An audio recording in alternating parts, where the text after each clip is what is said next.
വേണ്ടി വന്നാൽ കുട്ടികളെ ഇനി തല്ലിയും പഠിപ്പിക്കാമെന്ന് ഹൈക്കോടതി. ചൂരലുമായി നടക്കുന്ന ചാക്കോ മാഷുമാർ ഇനി തിരികെ വരും. വിദ്യാർത്ഥികളെ തിരുത്താനും സ്കൂളിലെ അച്ചടക്കം ഉറപ്പാക്കാനും ലക്ഷ്യമിട്ട് അധ്യാപകർ ചൂരൽ പ്രയോഗം നടത്തുന്നത് കുറ്റകരമല്ല എന്ന് ഹൈക്കോടതി ആവർത്തിച്ചു. കുട്ടികളെ തിരുത്താനുള്ള അധ്യാപകരുടെ ഉത്തരവാദിത്തം അംഗീകരിച്ചുകൊണ്ടാണ് രക്ഷിതാക്കൾ കുട്ടികളെ സ്കൂളുകളിൽ ഏൽപ്പിക്കുന്നതെന്ന് കോടതി പറഞ്ഞു.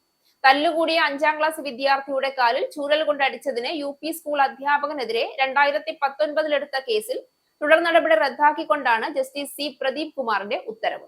ഇത്തരം കേസുകളിൽ അധ്യാപകരുടെ ശിക്ഷാ നടപടിയുടെ ഉദ്ദേശശുദ്ധി പരിഗണിക്കേണ്ടി വരുമെന്നും കോടതി വ്യക്തമാക്കി. പരസ്പരം തുപ്പുകയും തുടർന്ന് പ്ലാസ്റ്റിക് പൈപ്പ് കൊണ്ട് തമ്മിൽ തല്ലുകയും ചെയ്ത 3 കുട്ടികളെ പിടിച്ചുമാറ്റാനാണ് അധ്യാപകൻ ചൂരൽ പ്രയോഗിച്ചത്. ഒരു കുട്ടിയുടെ രക്ഷിതാവ് നൽകിയ പരാതിയിലാണ് വടക്കാഞ്ചേരി പോലീസ് കേസെടുത്തത്. തല്ലുകൂടിയ കുട്ടികളെ പിടിച്ചുമാറ്റുക എന്ന ഉദ്ദേശം മാത്രമേ തനിക്കുണ്ടായിരുന്നുള്ളൂ എന്ന് അധ്യാപകൻ വാദിച്ചു. കുട്ടികളെ തിരുത്താനാണ് അധ്യാപകർ ശിക്ഷിക്കുന്നതെങ്കിൽ തെറ്റു പറയാനാവില്ല എന്ന ഹൈക്കോടതിയുടെ മുൻ ഉത്തരവുകളുള്ള കോടതി ചൂണ്ടിക്കാട്ടി.